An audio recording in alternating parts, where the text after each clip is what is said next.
অর্থাৎ আল্লাহ বলছেন, যদি শুধু ক্ষমা চাও সবই দিব। আমি আপনি মনে করি যে যদি আমরা আল্লাহর কাছে ক্ষমা চাই তাহলে শুধু ক্ষমা পাবো, কিন্তু আল্লাহ বলছেন যদি ক্ষমা চাও তাহলে এমন কিছু নেই যা আমি তোমাদের দিব না। বিষয়টা এমন যে আপনি ইচ্ছা করলে এক এক করে বিভিন্ন জিনিস চাইতে পারেন, অথবা শুধু ক্ষমা চান তাহলে সবই পাবেন। কি আর বাকি থাকে? অর্থ, সন্তান সন্ততি, আপনার সকল সমস্যার সমাধানে আকাশ খুলে যাবে, বাগান, নদী, সব কিছু আপনার জন্য প্রস্তুত। দুনিয়ার সামনে আমরা সাধারণত নিজেকে শক্তিশালী, আত্মবিশ্বাসী এবং দিব্যি সুস্থ হিসাবে উপস্থাপন করি। সবাই আমাদের দেখে মনে করে সবকিছু ঠিক আছে, কিন্তু ভেতরে ভেতরে যে আমি বহু সমস্যায় জর্জরিত তা একমাত্র আল্লাহ জানেন। আপনাকে সকল জড়তা কেটে তার নিকট সম্পূর্ণ খোলাখুলিভাবে নিজেকে উপস্থাপন করতে হবে, আর কেবল তখনই আপনি আল্লাহর নিকট ক্ষমা চাওয়ার অবস্থানে যেতে পারবেন। তারপর সিজদায় গিয়ে কাঁদতে থাকুন। তখন এটা শুধুমাত্র আস্তাগফিরুল্লাহ আস্তাগফিরুল্লাহ বলার মতো হবে না, এটা হয়ে উঠবে আল্লাহর সাথে একটি সত্যিকারের কথোপকথন, আল্লাহর নিকট সত্যিকার অর্থে পাপ স্বীকার। এটা খুবই শক্তিশালী একটা অনুশীলন, চেষ্টা করে দেখুন। আপনাকে একটা নিরিবিলি সময় খুঁজে পেতে হবে। নিশ্চিত করুন যে কেউ আপনার কথা শুনছে না। আপনার স্ত্রী বিছানায় শুয়ে আছে, এমত অবস্থায় মাঝরাতে ঘুম থেকে উঠে এভাবে দোয়া করতে পারবেন না, ইয়া আল্লাহ আমাকে ক্ষমা করে দিন, কারণ আপনার স্ত্রী তো আপনার দোয়া শুনতে পাচ্ছে। এভাবে করাটা নিষিদ্ধ নয়, কিন্তু একা একা দোয়া করা আপনার জন্য ভালো হবে। মোট কথা, নির্জন কোনো জায়গা খুঁজে বের করুন যেখানে আপনি একান্তে আল্লাহর সাথে কথা বলতে পারবেন। যদি আপনি এক গাদা আরবি দোয়া মুখস্থ করেন যার অর্থও আপনি জানেন না, আর বিড়বিড় করে সেগুলো উচ্চারণ করতে থাকেন, সে দোয়াগুলো অবশ্যই উত্তম এবং শক্তিশালী, কিন্তু আপনার অন্তরের সাথে যদি সেগুলোর কোনো যোগাযোগ না থাকে, শুধু জিহ্বা দিয়ে উচ্চারণ করছেন, তাহলে আপনি আসলে ক্ষমা প্রার্থনা করছেন না। আল্লাহ আপনাকে এই জিকিরের পুরস্কার দান করুন, কিন্তু এর নাম আসলে ইস্তেগফার বা ক্ষমা প্রার্থনা নয়। ইস্তেগফার অন্য কিছু। যখন আপনার চক্ষু খুলে অশ্রু নির্গত হতে শুরু করে, তখন আকাশের দরজা খুলে যায়। রমজানের সময় ঘনিয়ে আসছে, আর এভাবে সময় ঘনিয়ে আসলে চারপাশ থেকে আমাদের স্মরণ করিয়ে দেয়া হয় যে কিভাবে এই মাসে বেশি বেশি ইবাদত করতে হবে, কিভাবে আল্লাহর নিকটবর্তী হতে হবে, কিভাবে কোরআনের সাথে নতুন করে সম্পর্ক করতে হবে, ইত্যাদি ইত্যাদি। আমি এখান থেকে কিছুটা পেছনে সরে এসে মৌলিক কিছু বিষয়ে আলোকপাত করতে চাই, এবং ইনশাআল্লাহ আমরা সবাই এখান থেকে উপকার পাবো। আল্লাহর সাথে আমাদের সম্পর্কগুলোর অন্যতম একটি মৌলিক সম্পর্ক হলো তার নিকট দোয়া করা। তার সাহায্যের কাঙ্গাল আমরা। আমাদের ধর্মীয় ক্ষেত্রে তার সাহায্য দরকার, হেদায়েত পাওয়ার ক্ষেত্রে তার সাহায্য দরকার, সত্য পথের উপর টিকে থাকার জন্য, অসৎ পথ থেকে দূরে থাকার জন্য, তার ক্ষমা পাওয়ার জন্য আমাদের তার সাহায্য দরকার, তার সহায়তা দরকার আধ্যাত্মিক ক্ষেত্রে আমাদের ঈমানের জন্য। এছাড়াও জীবন পরিচালনার সকল ক্ষেত্রে আমরা তার সাহায্যের মুখাপেক্ষী। আমাদের পারিবারিক বিষয়ে তার সাহায্য দরকার, অর্থনৈতিক ক্ষেত্রে তার সাহায্য প্রয়োজন আমাদের। আপনাদের মাঝে অনেকেই এমন আছেন যারা ভয়ঙ্কর অর্থনৈতিক সমস্যায় নিমজ্জিত। কেউ আপনার সমস্যার কথা বুঝে না, একমাত্র আল্লাহ এবং আপনি ছাড়া আর কেউ বুঝে না। আপনি আপনার সমস্যার কথা কাউকে বোঝাতে ব্যর্থ হয়েছেন, তারা বুঝে না। একমাত্র আল্লাহ ছাড়া আর কেউ জানে না আপনি কি মুসিবতে জীবন অতিবাহিত করছেন। আমাদের সকলেরই কোনো না কোনো সমস্যা রয়েছে। আল্লাহ নিজেই দুনিয়ার জীবনের এই বাস্তবতার কথা কোরআনে উল্লেখ করেছেন। তিনি বলেন, লাকাদ খলাকনাল ইনসানা ফি কাবাদ, নিশ্চয়ই আমি মানুষকে শ্রম নির্ভর রূপে সৃষ্টি করেছি। হয় আপনি মানসিকভাবে পরিশ্রান্ত, না হয় ইমোশনালি আপনি ক্লান্ত। অতিরিক্ত কাজের চাপে আপনি পরিশ্রান্ত, শারীরিকভাবে আপনি ক্লান্ত, স্বাস্থ্যগত দিক দিয়ে আপনি পরিশ্রান্ত, বয়সের ভারে আপনি ক্লান্ত। আপনার সমস্যা থেকে বের হয়ে আসার জন্য অনেক সমাধান খুঁজছেন, কিন্তু কিছুই কাজ করছে না। এভাবে আপনার সৃজনশীলতাও একসময় নষ্ট হয়ে যায়। আমরা সবসময় পরিশ্রান্ত জীবনযাপন করছি, আমরা প্রতিনিয়ত কোনো না কোনো সমস্যায় জর্জরিত। এই সমস্যাগুলো আমাদের চিন্তাশক্তির বেশিরভাগ অংশ দখল করে রাখে। অনেক সময় ইতিবাচক চিন্তা করার জন্য নিজের উপর জোর খাটাতে হয়, কারণ আপনি যদি জোর করে ইতিবাচক চিন্তা না করেন, তাহলে নেতিবাচক চিন্তাগুলো সবসময় এসে আপনার মাথায় জড়ো হয়ে থাকে। সব সমস্যা যেগুলো সমাধান দরকার, এগুলো নিয়েই আমরা সবসময় চিন্তামগ্ন থাকি। আল্লাহর সাথে আমাদের সম্পর্কগুলোর একটি হলো আমরা যেন আমাদের সমস্যাগুলো সমাধানের জন্য তার নিকট দোয়া করতে পারি। আমাদের যা যা দরকার আমরা যেন সেটা তার নিকট চাইতে পারি। তো আজ আমি যে বিষয়টি নিয়ে কথা বলতে চাই, এমন একটি সিক্রেট উপাদান যার মাধ্যমে আমরা আল্লাহর নিকট যা ইচ্ছা তাই চাওয়ার সামর্থ্য অর্জন করতে পারি। আমরা সবাই বিভিন্ন জিনিস আল্লাহর কাছে চাই, আর সেটা হতে পারে আল্লাহ এবং বান্দার মাঝে একান্ত গোপন কোনো ব্যাপার। আপনি যদি আসলেই আল্লাহর নিকট থেকে আপনার দোয়ার উত্তর আশা করেন, তাহলে কিছু শর্ত আগে পূরণ করতে হবে। আর তার মাঝে অন্যতম একটি গুরুত্বপূর্ণ ব্যাপার যা কোরআনের সর্বত্র বিশেষ জোর দেওয়া হয়েছে, তা হলো আমাকে এবং আপনাকে সবার আগে আল্লাহর নিকট নিঃশর্ত ক্ষমা চাইতে হবে। তার নিকট কোনো কিছু চাওয়ার পূর্বে আপনাকে ক্ষমা চাইতে হবে। আপনাকে ক্ষমা চাইতে হবে। আমার আপনার যে প্রয়োজনগুলো আছে সেগুলো চাওয়ার পূর্বে আমাদেরকে আল্লাহর নিকট পরিপূর্ণ আন্তরিকতার সাথে ক্ষমা চাইতে হবে। এটা শোনার পর আপনি হয়তো জিজ্ঞেস করতে পারেন, ক্ষমা চাওয়ার জন্য কোন দোয়া পড়তে হবে, বা ক্ষমা চাওয়ার জন্য শ্রেষ্ঠ দোয়া কোনটি? মানুষ বিভিন্ন অকেশনে বিভিন্ন রকমের দোয়া পড়ে। যেমন কোনো সন্তান সম্ভবা মা এসে জিজ্ঞেস করে কিছুদিনের মধ্যে আমার বাচ্চা হবে, এখন আমার বাচ্চার জন্য কোন দোয়াটি আমি পড়তে পারি। অথবা কেউ একজন এসে বলতে পারে যে আমি চাকরির ইন্টারভিউ দিতে যাচ্ছি, কোন দোয়াটি আমি এখন পড়তে পারি, আমাকে বিশেষ বিশেষ সময় উপলক্ষে বিশেষ বিশেষ দোয়া প্রদান করুন। আমি আপনাদের বলছি বিশেষ সময়ের ওই দোয়াগুলো অবশ্যই গুরুত্বপূর্ণ, কারণ সেগুলো পবিত্র এবং আল্লাহর কাছ থেকে অবতীর্ণ। কিন্তু সকল সমস্যার ক্ষেত্রে কমন দোয়া হলো যে একটি দোয়া আপনার সকল সমস্যা দূর করবে, তা হলো সত্যিকার অর্থে আল্লাহর নিকট ক্ষমা প্রার্থনা করা। নূহ আলাইহিস সালাম তার জাতিকে আল্লাহর নিকট ডেকেছিলেন 900 বছরেরও বেশি সময় ধরে। তিনি তাদের নিকট অবিরাম দাওয়াত দিয়ে গেছেন।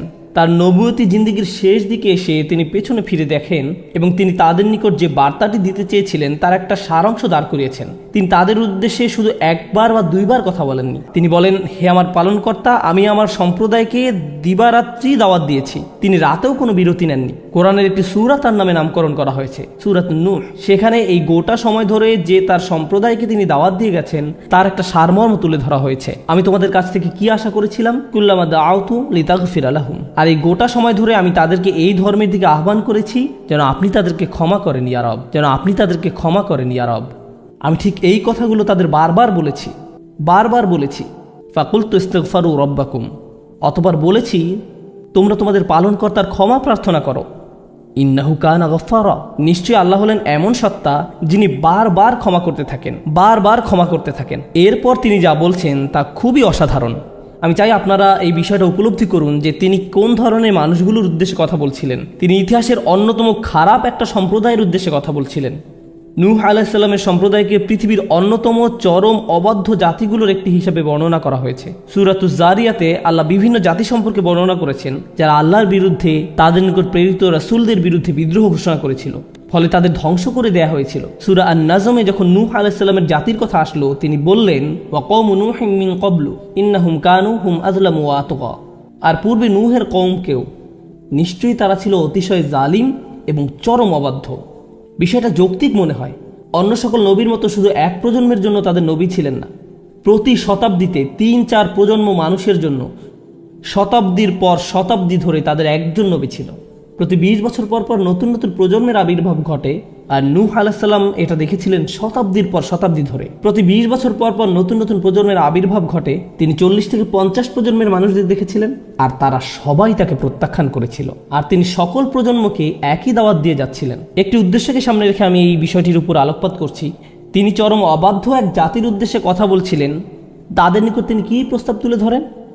তিনি বলেন, ইস্তিগফারু রব্বাকুম, তোমাদের রবের ক্ষমা প্রার্থনা করো। ইন্নাহু কানা গফফারা। তোমরা বারবার আল্লাহর অবাধ্যতা করছিলে, তিনি বারবার ক্ষমা করতে থাকেন। যদি তারা ক্ষমা প্রার্থনা করত, যে বৃষ্টি তাদের ধ্বংস করে দিয়েছিল সেই বৃষ্টি হতে পারত তাদের জন্য জীবন আহরণকারী। তারা বৃষ্টির জন্য প্রার্থনা করেনি। আর আল্লাহ তাদের বলছেন ক্ষমা প্রার্থনা করত যদি তারা, তোমরা যদি ক্ষমা প্রার্থনা করো, আকাশের দরজা তোমাদের জন্য খুলে দেওয়া হবে আর তা বৃষ্টি বর্ষণ করতে থাকবে। আল্লাহ বলেননি যে পানি বর্ষিত হবে, তিনি বলছেন আকাশ বর্ষণ করবে। কারণ আকাশ শুধু বৃষ্টি নয়, আরও রহমত বর্ষণ করতে পারে। আকাশ থেকে ক্ষমা আসে, আকাশ থেকে প্রশান্তি আসে, বিশ্বাস আসে, রিজিক আসে, সমস্যার সমাধান আসে আসমান থেকে। তিনি তোমাদের জন্য আকাশ খুলে দিবেন আর আকাশের সকল সম্পদ তোমাদের উপর অঝোর ধারায় বর্ষিত হতে থাকবে। আর তোমরা এতদিন রহমতের ভাগিদার হতে পারছিলে না, কারণ তোমরা ক্ষমা প্রার্থনা করনি। তাই এখন ক্ষমা চাইলে এটা খুলে যাবে। একটা একটা করে আপনার সমস্যাগুলোর কথা আল্লাহকে বলেন। আপনার এমনও সমস্যা থাকতে পারে যেটার কথা আপনি নিজেও জানেন না, কিন্তু আল্লাহ জানেন। আমি আর আপনি যদি সত্যিকার অর্থে আল্লাহর নিকট ক্ষমা চাইতে পারি, তাহলে ওই অজানা সমস্যাগুলো স্বর্গীয় হস্তক্ষেপে সমাধান হয়ে যাবে। ইউরসিলুস সামা আলাইকুম মিদরারা। আল্লাহ সুবহানাহু ওয়া তাআলা এখানেই থেমে যাননি। আপনি কার জন্য ক্ষমা চাচ্ছেন? আপনার নিজের জন্য। ইস্তাগফিরু রব্বাকুম, তোমরা নিজেদের জন্য ক্ষমা প্রার্থনা করো। আল্লাহ বলেন, ওয়ায়ুমদিদকুম বিআমওয়ালিন ওয়া বানিনা, তোমাদের ধন সম্পদ, তোমাদের সন্তান সন্ততি বাড়িয়ে দেওয়া হবে। তিনি ধন সম্পদ এবং সন্তান সন্ততি দিয়ে তোমাদের ঐতিহ্যকে সমৃদ্ধ করে দিবেন। এমন সম্পদ নয় যা আপনাকে আল্লাহর কাছ থেকে দূরে সরিয়ে দিবে, কারণ এই টাকা দেওয়ার কথা এসেছে আপনার ক্ষমা চাওয়ার প্রেক্ষাপটে। তিনি আপনাকে ভালো অর্থ দিবেন যা আপনার জন্য দুনিয়াতে এবং পরকালে কল্যাণ নিয়ে আসবে। তিনি আপনাদের ভালো সন্তান দান করবেন যারা আপনার জীবিত থাকা অবস্থায় ভালো কাজ করবে, তারা আপনাদের সম্মান করবে, ভালোবাসা দেখাবে, আনুগত্য করবে, আপনি তাদের দেখে গর্বিত হবেন। এমনকি আপনি এই দুনিয়া ছেড়ে চলে গেলেও তারা ভালো কাজ করতে থাকবে, যা সাদাকায়ে জারিয়া হিসাবে আপনার আমলনামায় এসে যোগ হবে। আল্লাহ আপনাকে এই সব কিছু দান করবেন। প্রসঙ্গত এই দুই শব্দ, অর্থ এবং সন্তান সন্ততি, ইন্নাহুম আসাউনি ওয়াত্তাবাউ মান লাম ইয়াজিদহু মালুহু ওয়া ওয়ালাদুহু ইল্লা খাসারা। আমার সম্প্রদায় আমাকে অমান্য করেছে আর অনুসরণ করেছে এমন লোককে যার অর্থ ও সন্তান সন্ততি কেবল তার ক্ষতি বৃদ্ধি করেছে। কিন্তু আপনার ক্ষমা চাওয়ার পরে আল্লাহর পক্ষ থেকে যে ধন সম্পদ এবং সন্তান সন্ততি আসে তা আপনার জন্য শুধু কল্যাণই নিয়ে আসে।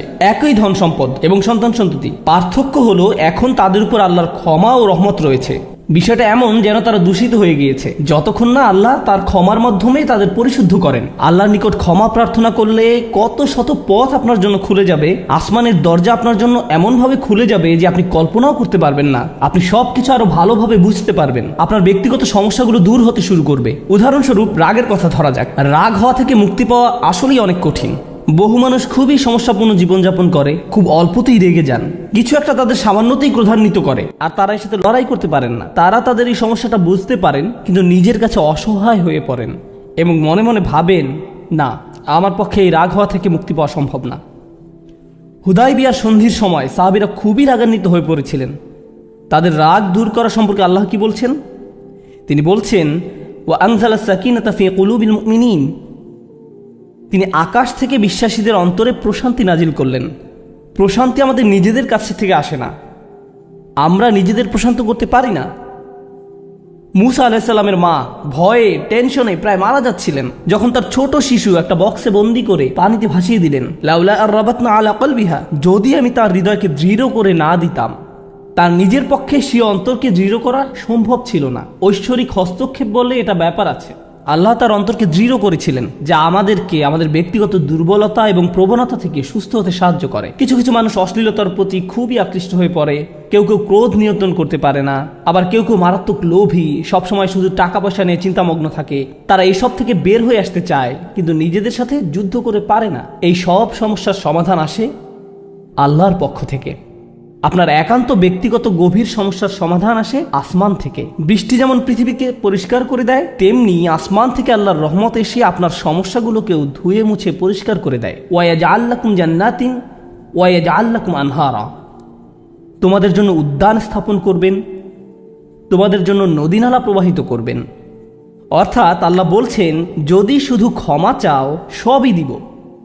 আমি আপনি মনে করি যে যদি আমরা আল্লাহর কাছে ক্ষমা চাই তাহলে শুধু ক্ষমা পাবো, কিন্তু আল্লাহ বলছেন যদি ক্ষমা চাও তাহলে এমন কিছু নেই যা আমি তোমাদের দিব না। বিষয়টা এমন যে আপনি ইচ্ছা করলে এক এক করে বিভিন্ন জিনিস চাইতে পারেন, অথবা শুধু ক্ষমা চান তাহলে সবই পাবেন। কি আর বাকি থাকে? অর্থ, সন্তান সন্ততি, আপনার সকল সমস্যার সমাধানে আকাশ খুলে যাবে, বাগান, নদী, সব কিছু আপনার জন্য প্রস্তুত। মানুষ সাধারণত মনে করে যে যদি তার আল্লাহর ক্ষমা চায় তাহলে এটা শুধু তাদেরকে পরকালে সাহায্য করবে, কিন্তু এই আয়াতগুলো আমাদের বলছে না। এই আয়াতগুলো আমাদেরকে বলছে যে না, আল্লাহ শুধু আমাদেরকে পরকালেই সাহায্য করবেন তা নয়, তিনি আমাদেরকে এই দুনিয়াতেও সাহায্য করবেন। একবার হজের কথা চিন্তা করুন। আমার আপনার জন্য হজের সবচেয়ে বড় অনুপ্রেরণা হলো আমাদের অতীতের সকল গুনাহ মাফ করে দেওয়া হবে। আমরা নতুন করে আবার শুরু করতে পারবো। যে কাপড়ে আপনি কবরে শায়িত হওয়ার কথা সেরকম একটি কাপড়ে আপনি হজে যান। এমনকি হজের সময় যখন আমরা মার্চ করি সে সম্পর্কে বলা হয়েছে, সুম্মা আফিদু মিন হাইসু আফদান নাস ওয়াস্তাগফিরুল্লাহ, অতঃপর তোমরা প্রত্যাবর্তন করো যেখান থেকে মানুষেরা প্রত্যাবর্তন করে এবং আল্লাহর কাছে ক্ষমা চাও।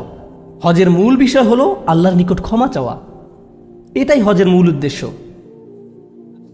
আর সেই হজের সময় আমরা কি দোয়া করি? রব্বানা আতিনা ফিদ দুনিয়া হাসানা অফিল আখিরাতি হাসানা অফিল আখিরাতি হাসানা। প্রতিটি তাওয়াফে একই দোয়া পাঠ করা হয় যা কোরআনে মাজিদে এসেছে। রব্বানা আতিনা ফিদ দুনিয়া অফিল আখিরা, রব্বানা আতিনা ফিদ দুনিয়া হাসানা অফিল আখিরাতি হাসানা। আমাদেরকে এই দুনিয়ার কল্যাণ এবং পরকালের কল্যাণও দান করুন। অন্য কথায়, এই দুনিয়ায় আমাদেরকে এমন কল্যাণ দান করুন যা পরকালের কল্যাণকে নিশ্চিত করবে।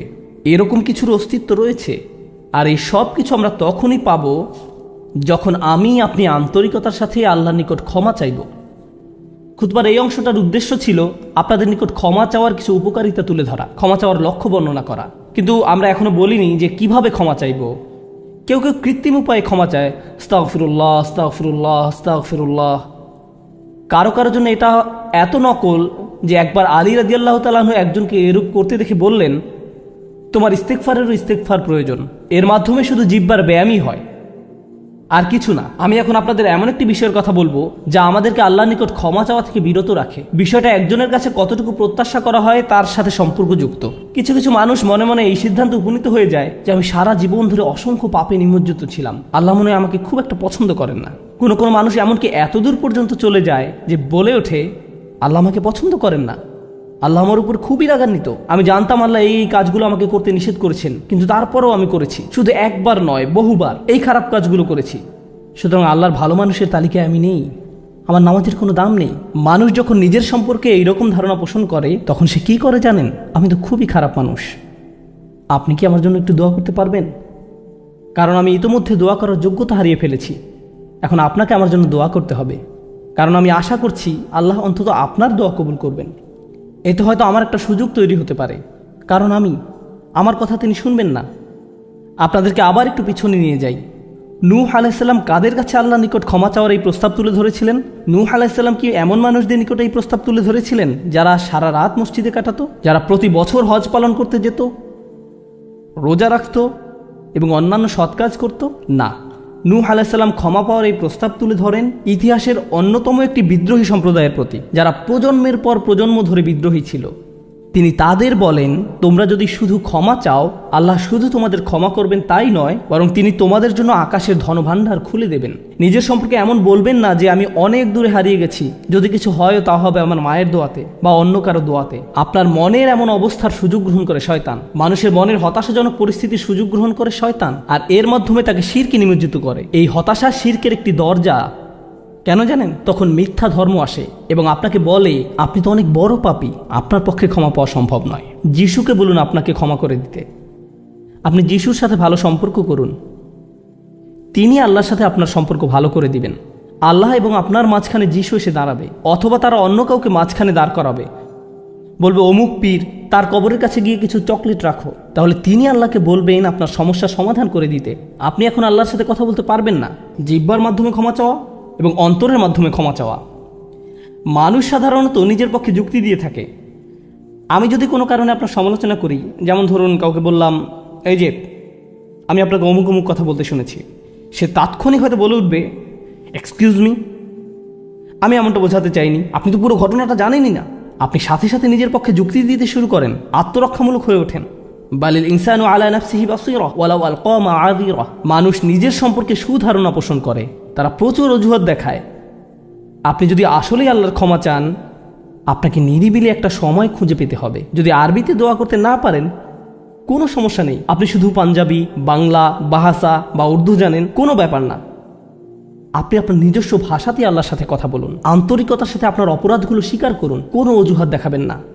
এরকমটা করতে পারা আসলেই কঠিন, কারণ আয়নার সামনে দাঁড়িয়েও আমরা নিজের সাথে মিথ্যে কথা বলি, নিজেকে এভাবে প্রবোধ দেই আমি আসলে অত খারাপ না, আমি যা যা করেছি তার কারণ আছে।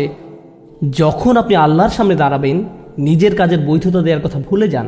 আল্লাহ জানেন আপনি কি অবস্থার মধ্যে দিয়ে যাচ্ছেন, তিনি জানেন এটা কঠিন সময় ছিল, তিনি জানেন অমুক অমুক বিষয় আপনাকে সম্পূর্ণ গ্রাস করে ফেলেছিল। ইয়া রব, আমি অনেক চাপের মধ্যে ছিলাম তাই মদ খেয়েছি। তিনি আপনার সবগুলো অজুহাত সম্পর্কে আপনার চেয়ে ভালোভাবে জানেন।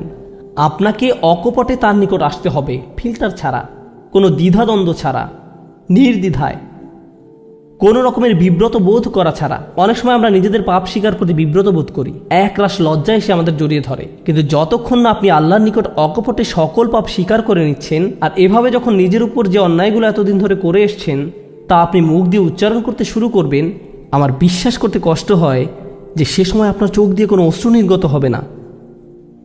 একজন মানুষের পক্ষে এটা অসম্ভব যে সে আল্লাহর সামনে এভাবে নিজেকে খোলাখুলি উপস্থাপন করবে আর তার চোখ দিয়ে কোনো অশ্রু বের হবে না, কারণ এটা দুর্বলতা প্রকাশের সময়। দুনিয়ার সামনে আমরা সাধারণত নিজেকে শক্তিশালী, আত্মবিশ্বাসী এবং দিব্যি সুস্থ হিসাবে উপস্থাপন করি। সবাই আমাদের দেখে মনে করে সবকিছু ঠিক আছে, কিন্তু ভেতরে ভেতরে যে আমি বহু সমস্যায় জর্জরিত তা একমাত্র আল্লাহ জানেন।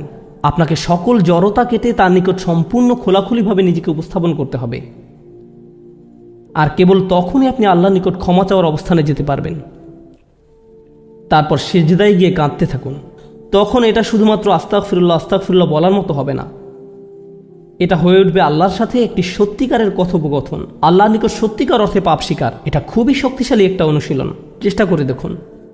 আপনাকে একটা নিরিবিলি সময় খুঁজে পেতে হবে, নিশ্চিত করুন যে কেউ আপনার কথা শুনছে না, আপনার স্ত্রী বিছানায় শুয়ে আছে, এমত অবস্থায় মাঝরাতে ঘুম থেকে উঠে এভাবে দোয়া করতে পারবেন না, ইয়া আল্লাহ আমাকে ক্ষমা করে দিন। কারণ আপনার স্ত্রী তো আপনার দোয়া শুনতে পাচ্ছে। এভাবে করাটা নিষিদ্ধ নয়, কিন্তু একা একা দোয়া করা আপনার জন্য ভালো হবে। মোট কথা, নির্জন কোনো জায়গা খুঁজে বের করুন যেখানে আপনি একান্তে আল্লাহর সাথে কথা বলতে পারবেন। যদি আপনি এক গাদা আরবি দোয়া মুখস্থ করেন, যার অর্থও আপনি জানেন না, আর বিড়বিড় করে সেগুলো উচ্চারণ করতে থাকেন, সে দোয়াগুলো অবশ্যই উত্তম এবং শক্তিশালী, কিন্তু আপনার অন্তরের সাথে যদি সেগুলোর কোনো যোগাযোগ না থাকে, শুধু জিহ্বা দিয়ে উচ্চারণ করছেন, তাহলে আপনি আসলে ক্ষমা প্রার্থনা করছেন না। আল্লাহ আপনাকে এই জিকিরের পুরস্কার দান করুন, কিন্তু এর নাম আসলে ইস্তেগফার বা ক্ষমা প্রার্থনা নয়। ইস্তেগফার অন্য কিছু। যখন আপনার চক্ষু খুলে অশ্রু নির্গত হতে শুরু করে, তখন আকাশের দরজা খুলে যায়, তখনই সেটা খুলবে। এই দুইটার মাঝে একটা কানেকশন আছে। সর্বশেষ যে বিষয়টি আমি আপনাদের সাথে শেয়ার করতে চাই তা হলো আল্লাহর উপর আশা ধরে রাখা। অনেকের জন্য এই বিষয়টা মেনে নেওয়া বেশ কঠিন যে আল্লাহ তার কথা শুনবেন, আমার দোয়া তার নিকট গুরুত্বহীন, আমি দোয়া করার কোনো অর্থ দেখি না। আপনাদের একটা কথা বলে রাখি, আল্লাহর নিকট থেকে আপনি সর্বশ্রেষ্ঠ যে উপহারটি পাবেন তা কি জানেন? ক্ষমা। এটাই সর্বশ্রেষ্ঠ উপহার। আপনি এটার মূল্য উপলব্ধি করুন আর নাই করুন, আর যা কিছু আল্লাহ আপনাকে দিবেন বলেছেন এর সবই অতিরিক্ত। আপনাদেরকে একটা উদাহরণ দিই। আমার অনেকগুলো সন্তান আছে। ধরুন আমার এক সন্তানের উপর আমি খুবই অসন্তুষ্ট। সে কোনো একটা অন্যায় করেছে, আমি খুবই রাগান্বিত হয়ে আছি, আমার বিশ্বাস করতে কষ্ট হয় যে তুমি এটা করেছো। এভাবে আমি তাকে কিছুটা বকাঝকা করলাম, তোমার এটা বলা উচিত হয়নি, তোমার এটা করা উচিত হয়নি। তার পরের দিন অন্য এক সময় আমার জন্য তার কিছু একটা করার কথা, যেমন আমার জন্য একটা কার্ড বানানোর কথা, যাতে লেখা থাকবে বাবা আমি তোমাকে ভালোবাসি।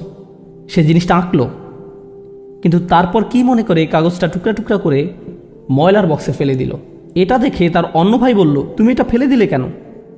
জবাবে সে বলল, বাবা আমার উপর খুবই রাগান্বিত, তিনি এটার প্রতি কোনো গুরুত্ব দিবেন বলে মনে হয় না। আমি যদি জানতাম যে সে বিষয়টাকে এভাবে দেখছে, তাহলে আমি কি করতাম? আমি কি এভাবে বলতাম যে হ্যাঁ ফেলে দাও? না, বরং আমি আবেগে কেঁদে ফেলতাম। কিভাবে তুমি ভাবতে পারলে যে আমি তোমাকে আর ভালোবাসি না? হ্যাঁ তুমি অন্যায় করেছো, তুমি ভুল করেছো, কিন্তু তুমি এখনো আমার সন্তান।